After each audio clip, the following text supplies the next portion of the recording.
Olá pessoal, essa é a nossa quinta edição do podcast Papo Social.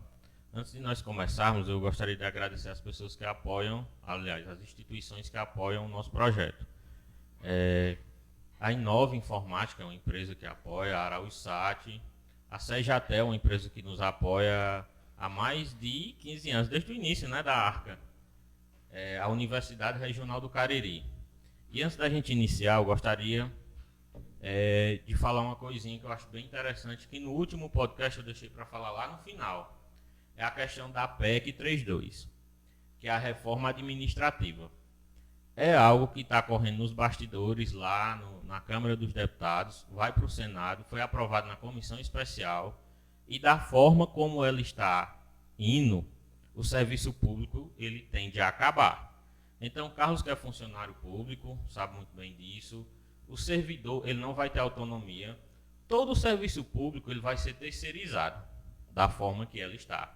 Se você que está nos vendo aí conhece algum deputado, enfim, conhece senadores, cobrem para que ela não passe da forma que está. Vai ser uma crueldade muito grande para as pessoas que fazem faculdade, estudam, para ter uma dignidade, já entrar no serviço público, ter uma estabilidade, vai acabar.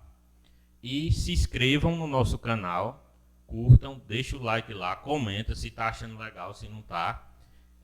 E hoje nós estamos aqui com o Carlos, né, um dos fundadores do Projeto Arca.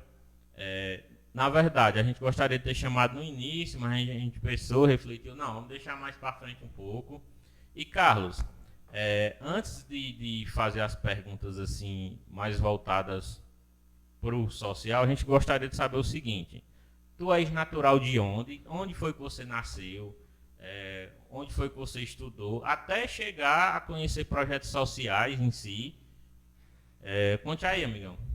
Pois é, meu irmão. Bom, primeiro dizer que é um prazer assim estar aqui com vocês dialogando, porque esse projeto de vocês é muito significativo e ele está trazendo algo de uma grande contribuição, na verdade, né, para o município, para a região e extrapolando limites, inclusive, porque, por exemplo, lá no Paraná, lá em Santa Catarina, amigos nossos, parentes, né, podem estar acessando e podem estar participando, visualizando, acompanhando, né?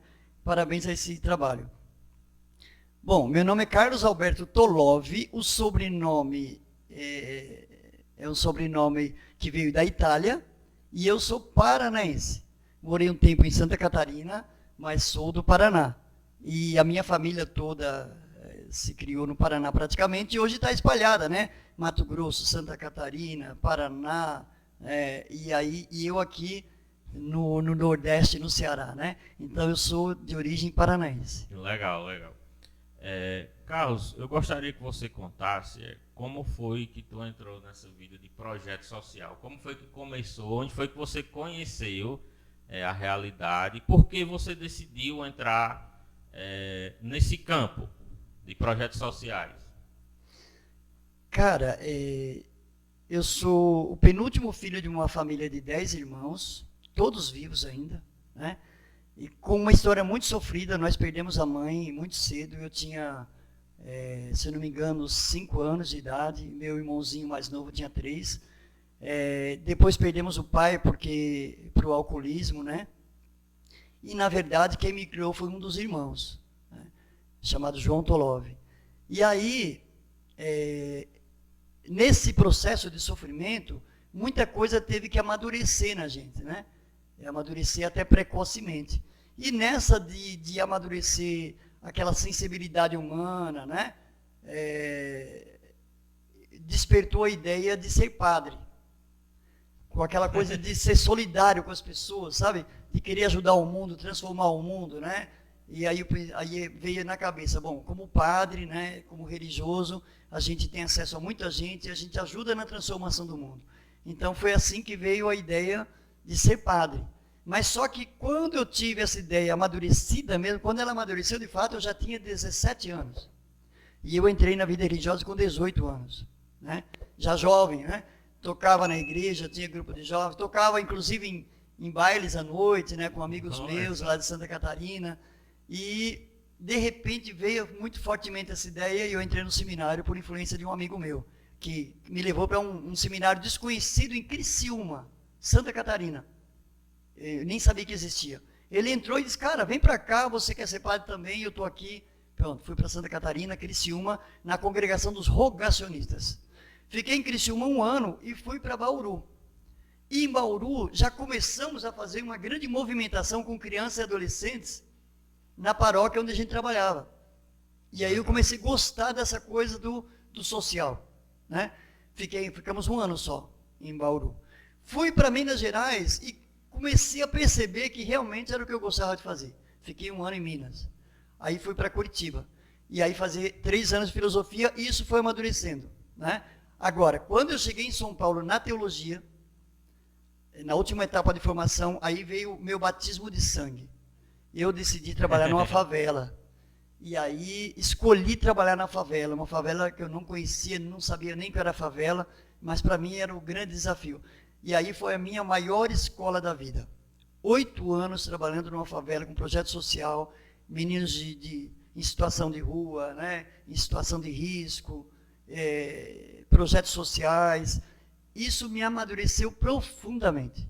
Então, eu sempre costumo dizer, né, até na universidade aqui regional do Cariri, onde eu trabalho, eu digo que a minha melhor escola foi a escola da vida, e essa fase do trabalho social numa favela durante 8 anos me ensinou muita coisa. Pronto, a partir daí eu me apaixonei e não teve mais jeito. Legal. Para quem não sabe, né, talvez muitas pessoas que estejam vendo nosso podcast, elas não saibam, mas o Ricardo Vieira Silva, foi uma das pessoas que faz parte aqui do Projeto Arca, e ele escreveu esse livro aqui, ó. Quem quiser adquirir, a gente vai deixar as informações do Instagram dele e um e-mail para que as pessoas entrem em contato. Só que a gente ainda não terminou não, viu? Vou fazer umas perguntinhas aqui para Carlos. Como foi que tu conheceu tua esposa nesse contexto? Por que eu fiz essas 2 perguntas, de onde ele é e tal? Poucas pessoas em Altaneira sabem a história do Carlos, como ele chegou até Altaneira, a gente vai chegar até isso. Muitas pessoas acham que o Projeto Arca é uma vinculação do município, eu já escutei muito isso, né? A gente vai desmistificar essas coisinhas. Então, Carlos, como foi que tu conheceu tua esposa? Foi através dos projetos sociais? Foi através desse projeto? Como foi? Então, essa é uma coisa interessante. Bom, aqui a gente está de coração aberto, né? Pode falar todos os detalhes, né? Estamos entre amigos, isso aqui veicula também entre amigos, e a gente não tem nada a esconder, né?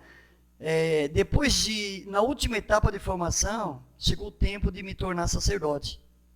E antes de ser padre, eu fui para a Itália.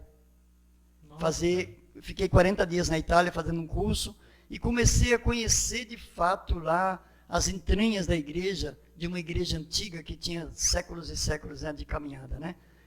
E eu percebia, e eu estava tomando conta dos seminaristas da última etapa, teologia. Eu me formei como padre e já me colocaram a responsabilidade de cuidar da formação da última etapa dos seminaristas, né? E aí eu fiz uma proposta. Bom, eu aceito ser formador de teologia se a gente puder morar numa casa simples de periferia, na comunidade. Aí veio aquela briga, vai, não vai, vão para a favela, não vão. Resultado, deixaram a gente ficar no meio do caminho, numa casa simples de comunidade. Aí ficamos lá, eu, o formador dos seminaristas, e aí, quando eu volto da Itália daquele curso e assumo aqui essa missão, essa função, eu começo a entrar em crise. Por quê? Primeiro eu vi lá o futuro da igreja, que era um futuro muito ruim. É uma igreja que estava morrendo, de certa forma, não tinha mais carisma, energia, vida.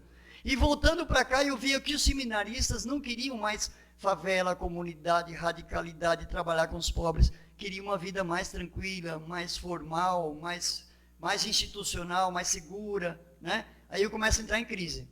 Por quê? Porque eu percebia que eu estava sacrificando muita coisa no sentido de abrir mão de um casamento, de um filho, de uma família, para um projeto que ia sugar toda a minha energia no limite da instituição. Aí eu entrei em crise. Aí eu pedi um tempo. Aí ninguém acreditou que eu de fato, assumiria isso, e eu pedi um ano para pensar, né? E um grande amigo meu, chamado Padre Toninho, vinha para o Maranhão visitar vocacionados.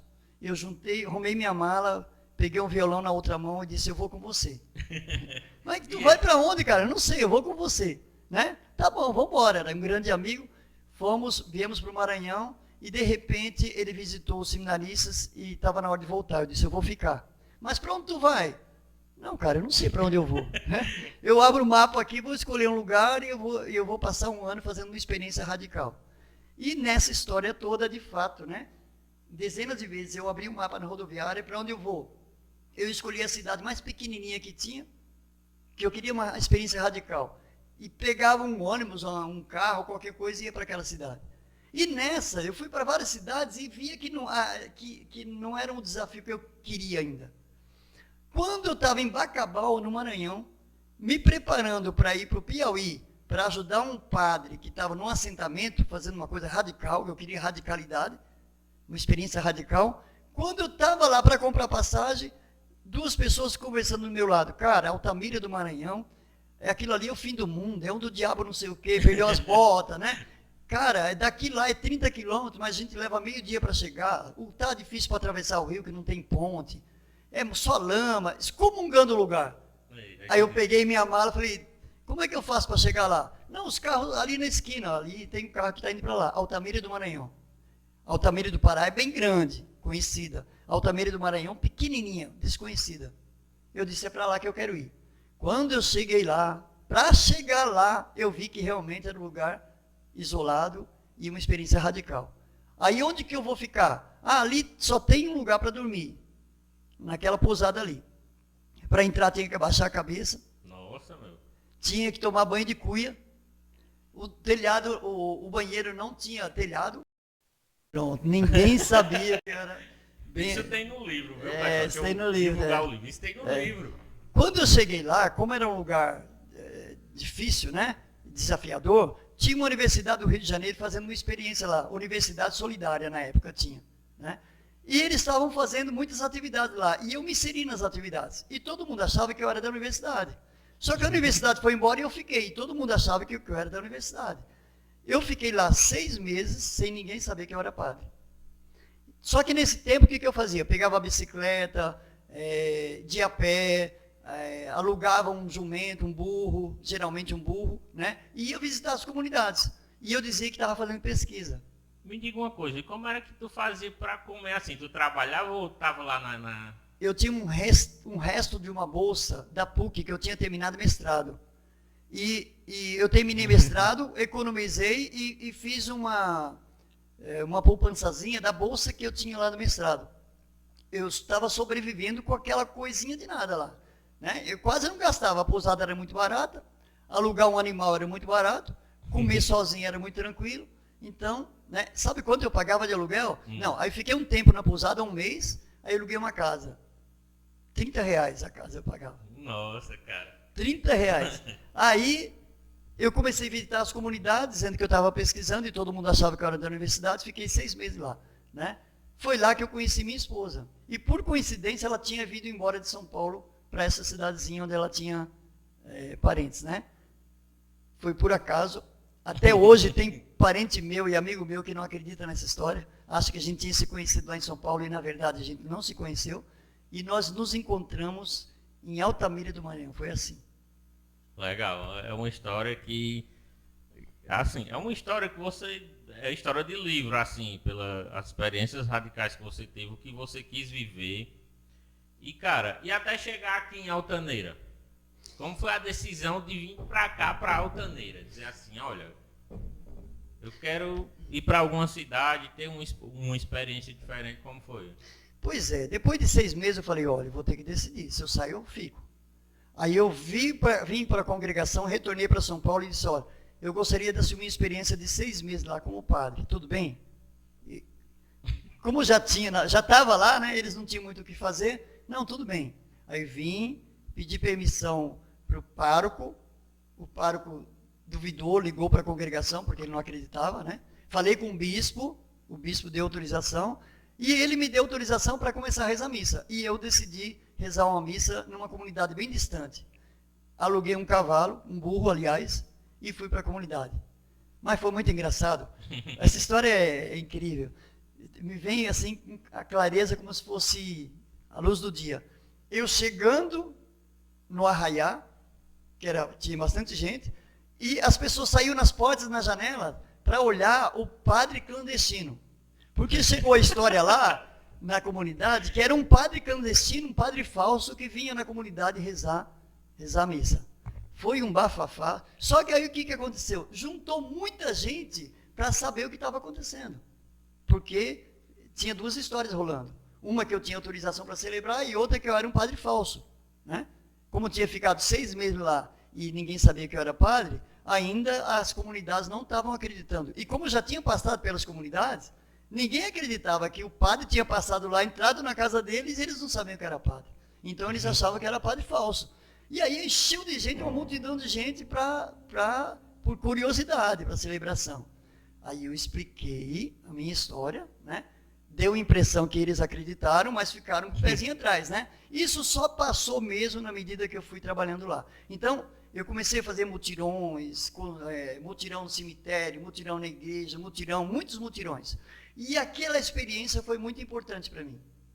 Foi radical também, era o que eu queria fazer. Não cobrava batizado, casamento, sacramento, do jeito que eu queria mesmo. Eu sempre acho que sacramento não pode ser vendido nem cobrado. Né? Sempre achei, defendia isso, mas a instituição não aceitava isso. Né? Mas lá eu fiz do jeito que eu achava que tinha que fazer.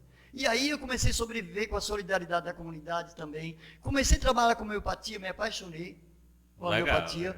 E aí começou a vir gente de outras cidades, e aí eu entrei num estágio muito envolvente, que me deixou até assustado, né? Porque as pessoas vinham me procurar pela homeopatia, mas pela espiritualidade, por orientação, e como se fosse assim um guru, sabe, um místico. E aí aquilo me assustou também, né? Chegou no final do ano, eu tinha que decidir, ou eu ficava, ou eu ia embora. Ou retornar, eu não queria. Aí eu fiz uma carta, pedi para ficar ali, trabalhando como padre. E como eu era religioso, e o religioso não pode morar só, a congregação respondeu que não tinha ninguém para vir comigo. Eu tinha que voltar. Nossa. Diante da condição de que eu tinha que voltar, eu escrevi uma carta dizendo que eu estava escolhendo decidir ficar fora. Né? E aí eu tinha que sobreviver. E aí é outro capítulo da história. É interessante isso. Eu gostaria que tu falasse aqui o seguinte. Quando tu chegaste em Altaneira, o que foi que tu encontrou aqui? Assim que você chegou, isso também tem no livro, né? Que você veio no chevetinho e tal, a primeira pessoa que você encontrou. Quando tu chegaste em Altaneira, qual foi o impacto que tu teve, assim, da cidade? Então, primeiro dizer que como eu precisava sobreviver, e Miriam era de Barbalha, Miriam veio para Barbalha, saindo de Altamira, e me convidou para conhecer a família dela e dizendo que tinha uma universidade aqui. E eu precisava sobreviver, né? A gente já tinha sentido alguma coisa de afetividade, carinho um pelo outro, acolhida, né? Um pelo outro. E aí eu decidi vir visitar a Miriam pensando no trabalho também, que eu tinha que sobreviver, né? Aí eu vim visitar a universidade. Eles disseram que tinha vaga para filosofia, porque o professor Zé Carlos, que veio aqui muitas vezes, tinha acabado de se afastar. Olha que coisa incrível, parece coincidência, né? Naquele mesmo ano, naquele mesmo semestre, ele tinha se afastado do Instituto Federal e abriu uma vaga para filosofia. E eu tinha curso de filosofia e mestrado em ciência da religião. Né? E no meu departamento ninguém tinha mestrado, departamento de ciências sociais. Aí eles logo pediram o meu currículo, eu mandei e eles me chamaram. Foi assim que eu vim parar aqui, por conta do trabalho e por conta de Miriam, a minha esposa hoje, né? E aí, quando decidimos ficar junto, ela não tinha nada, eu não tinha nada. Né? Ela tinha algumas panelas. Legal. Eu não tinha nada, né? Eu tinha dinheiro de uma bicicleta, eu não tinha nada. Para dizer assim, ela dizia, eu tenho uma cama, eu tenho umas panelas, dá para a gente juntar as coisas aqui, né? Vamos tentar? Vamos. E aí, fomos morar no Muriti. Eu comecei a trabalhar, como na UCA demorou, eu comecei a trabalhar no Colégio Santa Teresa, enquanto na UCA começava. E aí eu conseguia pagar o aluguel no Muriti. Só que ficamos um ano ali e eu comecei a ficar muito angustiado e depressivo, porque só a universidade não me realizava. Eu precisava de alguma coisa, trabalho social, sentia falta de trabalho social. Eu falei, Miriam, vamos fazer uma experiência numa cidade aqui que dá para a gente vir e voltar, trabalhar na URCA e morar lá? Vamos. Aí, o que a gente faz? Aí, de novo, veio um mapa. Abri o mapa, desenhamos até na parede quais eram as cidades, né, que mais próximas da URCA, do Crato, que nós poderíamos morar e trabalhar. Aí começamos a visitar Milagres, Missão Velha, Abaiara. E uma das primeiras que nós visitamos foi Altaneira. Chegamos aqui, inclusive, com um chevetinho enguiçando, dando problema, né? E por causa do problema do carro, qual foi a primeira pessoa que a gente encontrou em Altaneira? Caçarola. Isso, Caçarola. Caçarola. E aí a gente pergunta, como é que é essa cidade aqui? Aí Caçarola, né? Todo mundo conhece, né? A língua de Caçarola em Altaneira, né? Caçarola detonou a cidade, dizendo, ó, aqui não tem trabalho social, não tem organização social, não tem associação, não tem nada. Não tem nada. E só tem uma pessoa que manda na cidade. Que eu não vou nem dizer o nome aqui, né? Só tem uma pessoa que manda na cidade. E não tem nada aqui. Aí a gente já levantou as orelhas e opa, esse é um desafio para nós, né? Visitamos outros lugares e percebemos que Altaneira era o desafio maior para nós. Pronto, foi assim que nós assumimos Altaneira, como um desafio. E o mais incrível, né? Como não tínhamos onde ficar, conversamos com o padre. Podemos ficar na casa paroquial? E aí o padre disse, não, o padre ficou sabendo que eu tinha sido padre. Não, cara, tu pode ajudar lá eu só vou lá uma vez por mês. Né? Fique lá, o quanto você precisar, e ajude lá nas celebrações da comunidade. E ele ficava aqui em Nova Olinda? Nova Olinda, é. Nova Olinda e vinha. Foi nossa porta de entrada. Quando a gente vinha final de semana, ficava na casa paroquial, né? Até que a gente decidiu vir e morar aqui. Pronto. Quando tu vieste, ficasse na casa paroquial, tu fortaleceu um grupo aqui dentro de Altaneira, um grupo de jovens, houve um fortalecimento até chegar à Arca nessa estrutura, teve também um caminho religioso que tu seguiu, fortalecendo, como foi assim, o processo? Quando a gente vinha para a casa paroquial, a gente só olhava, observava, analisava e tentava entender. A gente fazia leitura. Quando a gente decidiu vir morar, que a gente alugou uma casinha aqui, perto da casa do Dorival ali, né? Perto da casa da banda, é uma casinha bem simples ali. Aí sim a gente começou a montar a estratégia de trabalho. E aí a gente começou a perceber que tinha uma organização, um grupo de jovens, que tinha uma cabeça da igreja, ligada à igreja, que tinha um senso crítico e que estava disposto a trabalhar. Precisava de incentivo. E nós começamos, através desse grupo, incentivar esse grupo de jovens, né? E propor celebrações onde eles eram protagonistas, e propor ensinar violão, cantar, e pronto, aí foi começando a pegar fogo o negócio. Né? Aí foi começando. Então, a partir dessa estruturação que tu fez, houve rivalidades entre o grupo de jovens, no sentido, e a igreja? Como foi que a igreja viu esse empoderamento que você trouxe para as pessoas? Então, cara, no início todo mundo abraçou a gente. A igreja, o poder público, todo mundo abraçou a gente. Por quê? Porque, na verdade, poxa, é o cara que vem para tocar, para cantar, para celebrar, para ajudar, né? Para reunir pessoas. Quando perceberam que a gente estava sistematizando e organizando grupos de conscientização, aí começou o problema. Coisa mudou, né? Né? Quando a gente começou a trabalhar com um grupo de jovens do ponto de vista de peça teatral, fazendo crítica à realidade, né? E quando a gente começou a visitar as comunidades, fazendo celebração, fazendo crítica da realidade, propondo que eles se organizassem em associação, aí começa a divisão de água. Aí começam os conflitos, né? Conflito com um grupo de jovens, né? Onde, inclusive, tinha aquela ameaça, né? Se você participar desse movimento aí, você não vai ter emprego em Altaneira. E aí falava para o pai da pessoa, olha, se o teu filho continuar naquele movimento, pronto, aí começa o divisor de água. Foi nesse momento que a gente decidiu criar a associação. A associação. O interessante que o Carlos falou é porque até nos dias atuais, a Arca ela tem um ponto de imparcialidade. Nós tem uma imparcialidade nesse campo. Acho que tanto político como religioso, por exemplo.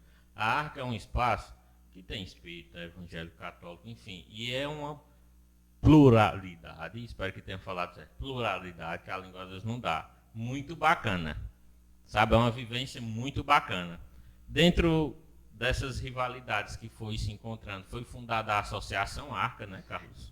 Só que antes a gente criou um conselho comunitário, e no conselho tinha toda essa pluralidade, essa diversidade no conselho.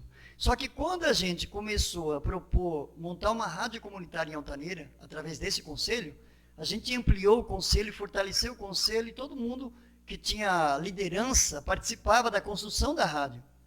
Quando perceberam que o poder público, que era dominante politicamente do ponto de vista partidário, não teria o controle desse projeto, aí começa a maior rivalidade, o maior conflito, as ameaças, né? Então, e a ameaça começou a ficar personalizada. É o grupo do Tolov de Mira, o grupo do Tolov de Mira, né? Pronto, quando a gente viu que, inclusive, a gente corria risco de vida a nível pessoal, foi aí que a gente pensou em despersonalizar, criar uma pessoa jurídica, certo? Para não ficar aquela coisa pessoal, né? Então, criamos uma pessoa jurídica, criamos a ARCA. A ARCA, ela nasce fortalecida, mas tomando partido. Qual era o partido da ARCA? O partido da pluralidade e da diversidade. Né? Não era a política partidária do local, certo? Então, politicamente, a ARCA sempre teve um posicionamento muito claro, né? De conscientização, participação, organização, política social. Isso sempre foi muito claro. Política partidária, a gente preferiu nunca entrar. E dentro desse caminho, como veio a associação? Dentro desse caminho, como chegou até a fundação? Porque hoje nós somos 3 instituições, né?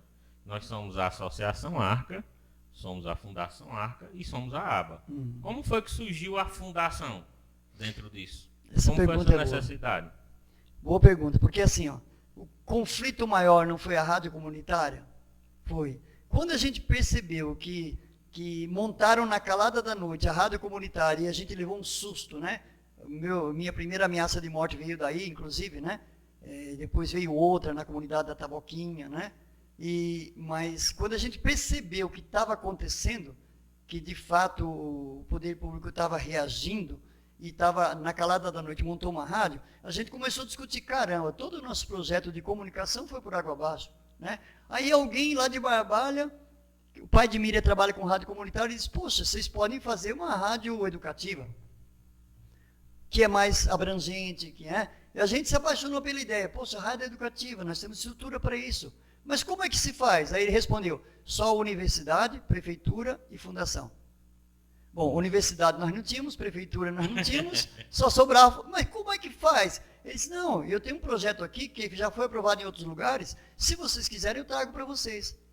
Aí olhamos o projeto, vimos que era viável e dissemos, não, então vamos nessa. Criamos a fundação por causa da rádio educativa.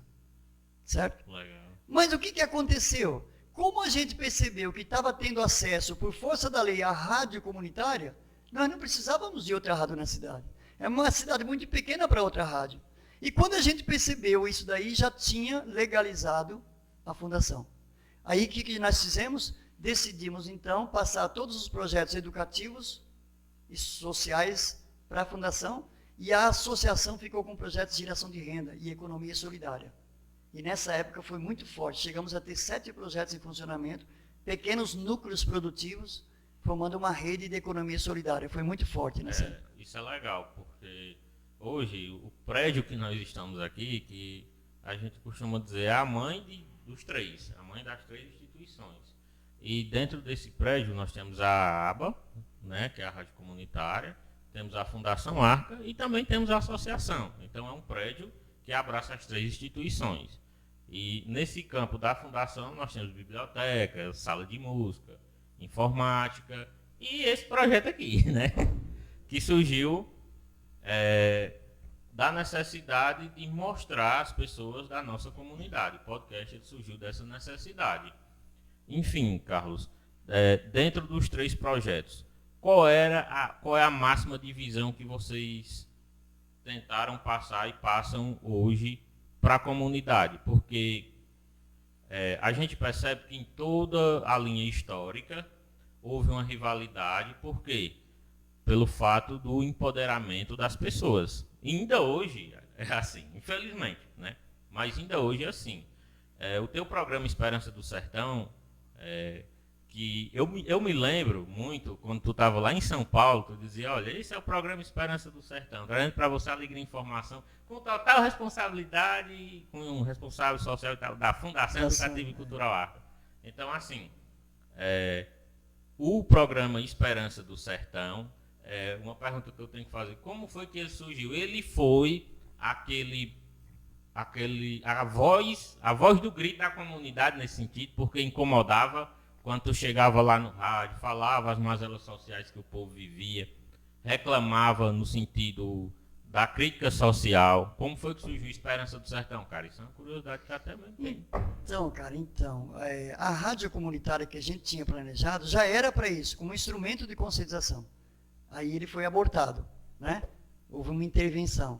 Quando a gente percebeu que tinha direito de ocupar espaço na rádio comunitária do poder público, entre aspas, né?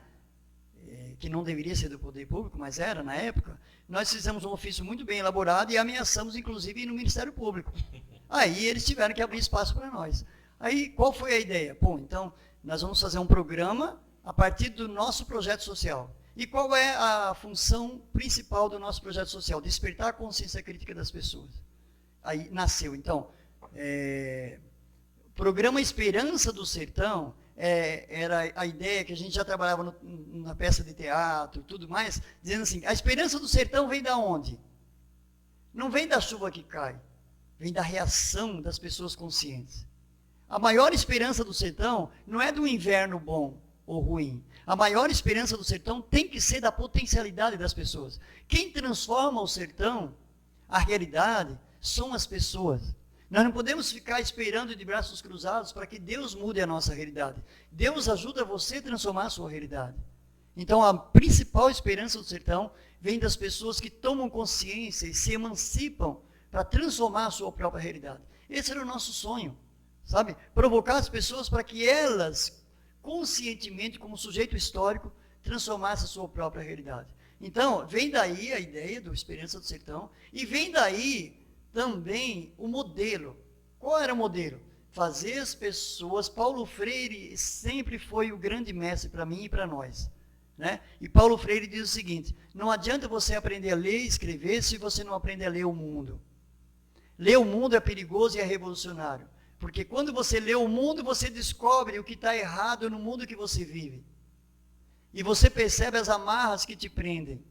E aí você começa... Né? Quem não percebe o que te amarra, não esperneia e não reclama. Mas quem percebe as amarras que o limita, começa a reagir contra elas. Então, tomar consciência da realidade é ter a possibilidade de assumir a sua historicidade, de assumir a sua condição de sujeito histórico para mudar essa realidade. Essa era a nossa esperança e continua sendo até hoje. É interessante.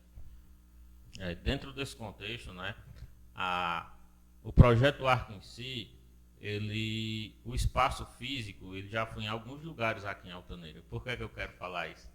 Para a gente fazer uma narrativa, até cheguei a esse espaço, né? Então, ele já foi lá onde era a Masterlar, onde é a Masterlar, já foi numa travessazinha aqui. E, cara, como foi que a Arca chegou até esse espaço, que historicamente foi o primeiro hospital do município? Então, tem até um cunho histórico, né? Um prédio que nasceu muitas pessoas aqui. Eu me lembro, quando eu fazia a inclusão digital, era coordenador, tinha uma mulher que ela vinha para cá e ela se emocionava porque ela fazia aula na sala que as filhas dela nasceram. Que ela teve lá e o parto dela foi feito lá. Então ela chegava assim e dizia, Fábio, essa sala me remete a alguma coisa. Ela sempre dizia, essa sala me remete a uma boa lembrança. E eu fui cavando assim, e aí cheguei a uma intimidade e perguntei, ela disse, minhas duas filhas nasceram aqui. Então, toda vida que eu entro aqui, eu tenho esse cunho emocional. Então, teve pessoas que, enfim, morreram aqui, mas teve muitas pessoas que nasceram aqui. O Silvano quer dizer alguma coisa? Diga, Silvano. Pode?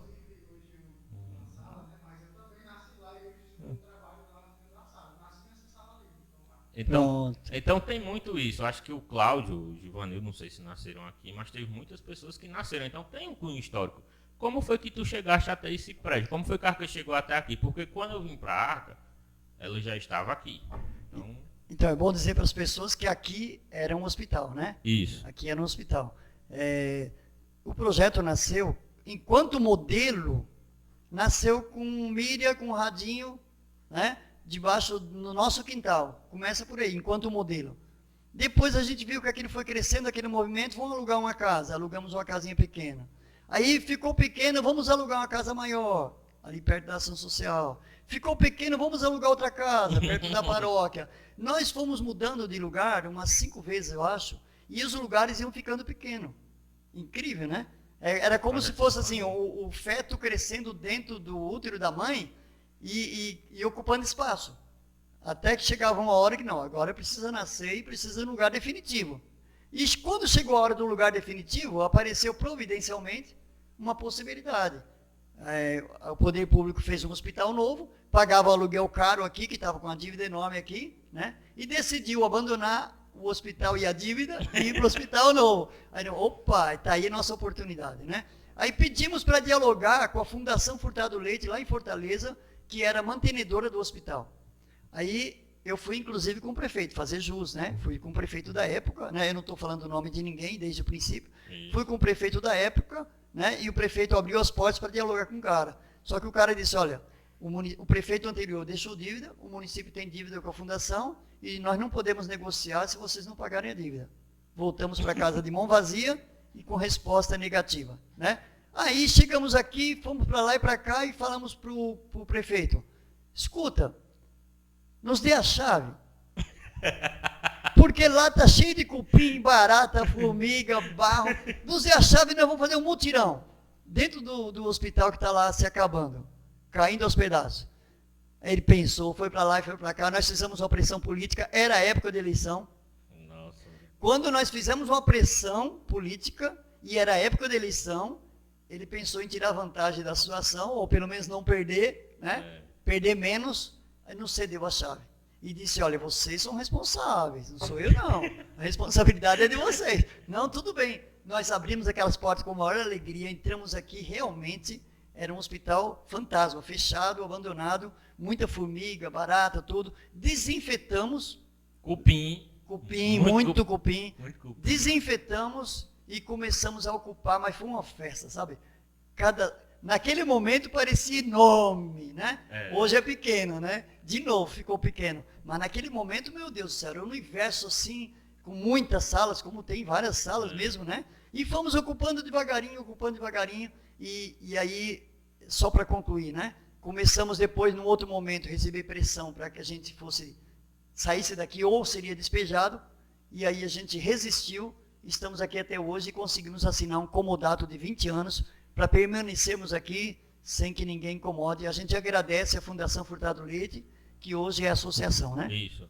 Inclusive é algo que eu até falo quando eu estou fazendo os podcasts, eu digo associação ou Fundação Furtado Leite, porque ainda ficou meio indefinido. Mas durante muitas vezes, né, no decorrer desse processo, o pessoal da fundação muitas vezes chegava aqui, olha, nós vamos precisar do espaço e tal, e iam ver outros espaços que eles têm aí, que eu também não vou estar divulgando qual é o espaço, cada um sabe, e eles faziam uma pressãozinha, porque até chegar o diálogo do comodato, foi muito sacrifício, muito diálogo. Acho que teve uma vez aqui que a gente dialogou quase 5 horas, né? Foi muito diálogo, até a gente tá assim nesse comodato, não é isso? Uhum. Me diga uma coisa, Carlos, como tu vê, né, dentro de todo esse processo que teve de cunho político, a área religiosa, porque assim, a gente percebe que no decorrer da história você chegou até Altaneira e até formar a Arca através da religião, né? Como é a tua história de vida? E hoje, eu vou rematar para os dias de hoje, né? Hoje, como é que tu vê a questão política e social dentro de Altaneira? Hoje, o papel da Arca, ele ainda tem esse fortalecimento político e social que tem anos atrás, e assim, a Arca foi um divisor de águas para muitas pessoas no decorrer desse processo, como tu vê? Então, se você disser, eu vou falar uma coisa delicada aqui, né? A Arca, sem participar efetivamente da política partidária, influenciou a política partidária? Sim. A Arca, indiretamente, ajudou a uma administração de mais de 20 anos, que tinha total domínio, a perder esse espaço de poder? Ajudou. A Arca ajudou a oposição a chegar no poder? Ajudou, porque fez oposição, né?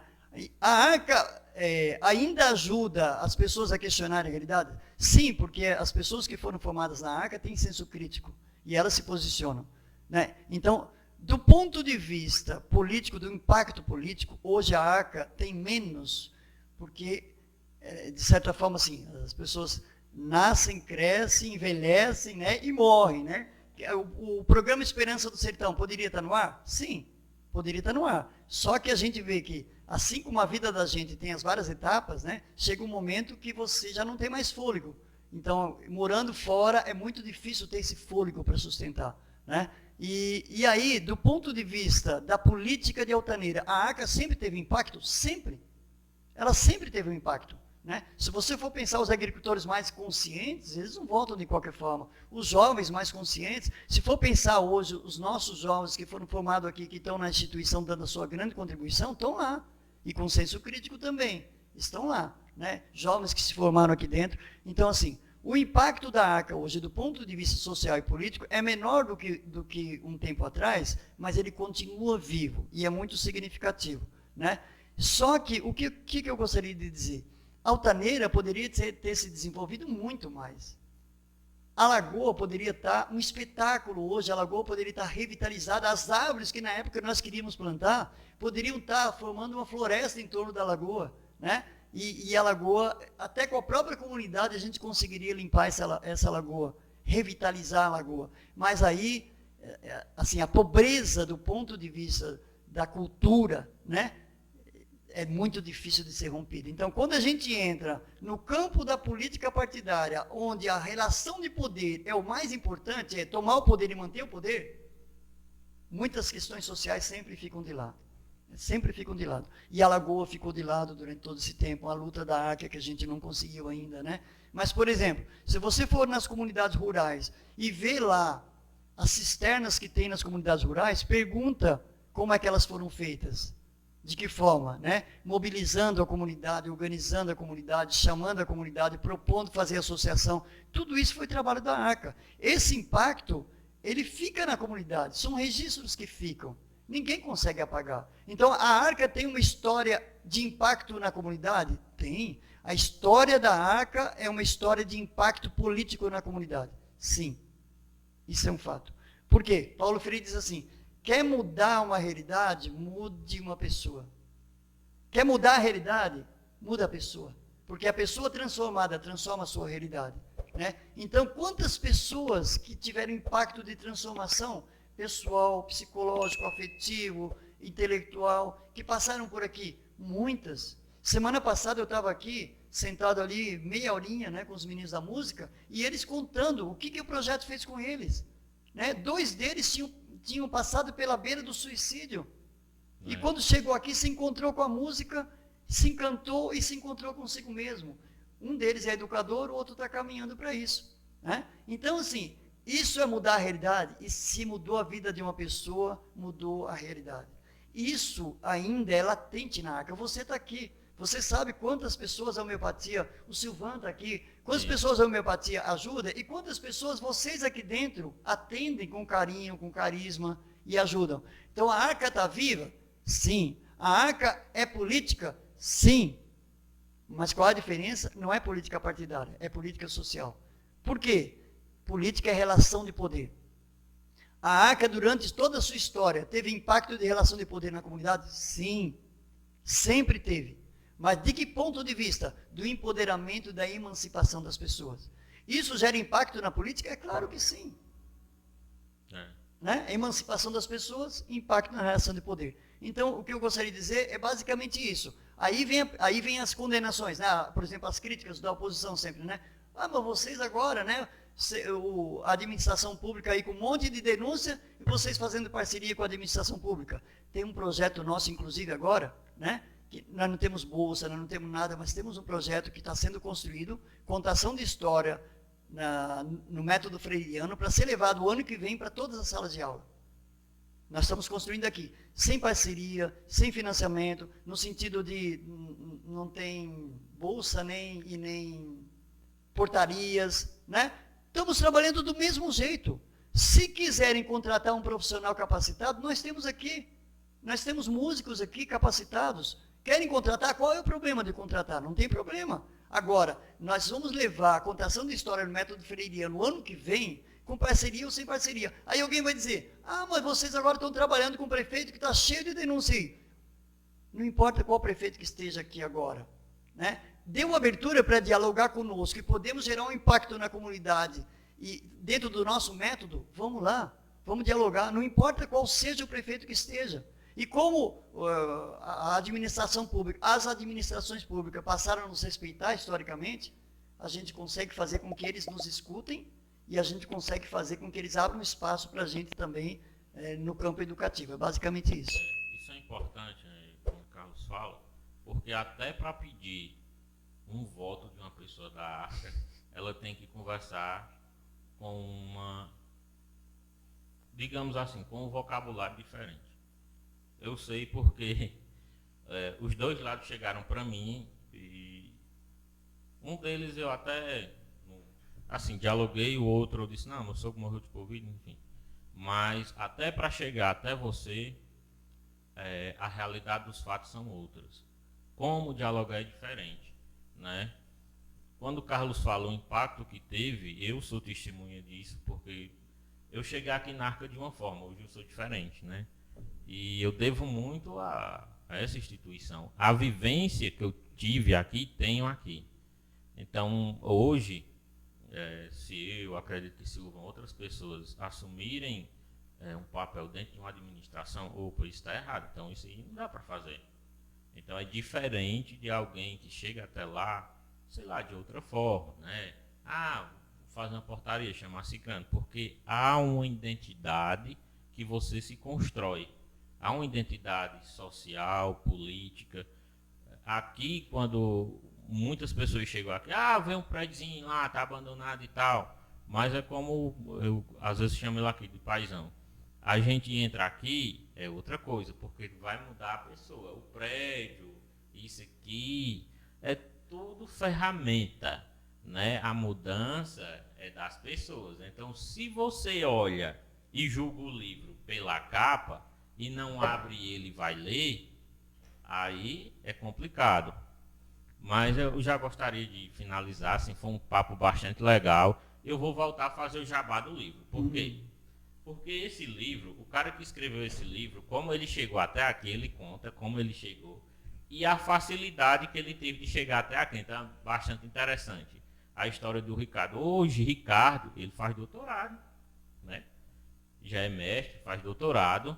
Um cara muito humilde, muito simples na dele, caladinho, mas bem eficiente, viu?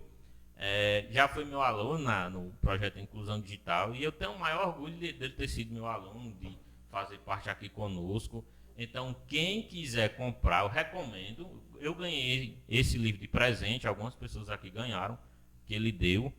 E eu recomendo porque esse livro, ele não conta toda a história, porque tem partes da história que a gente vai lembrando durante o processo, mas acho que uns 98% conta da história desse projeto e conta a história de vida das pessoas. O mais importante, né? Conta uma boa parte da história do Carlos, enfim. Comprem, a gente vai deixar o contato dele do Instagram, né? E é isso aí, até o próximo podcast.